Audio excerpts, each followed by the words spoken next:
Well, this is the new Ruger Mini 14 chambered in 300 blackout.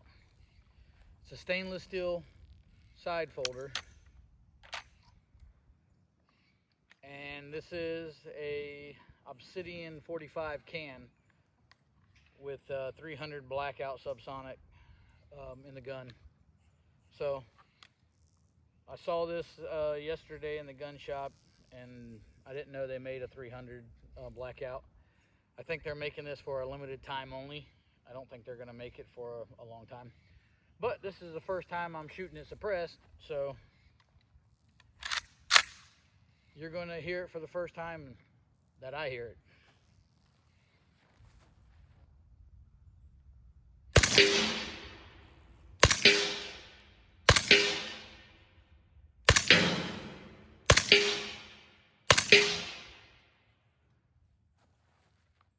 That's pretty nice.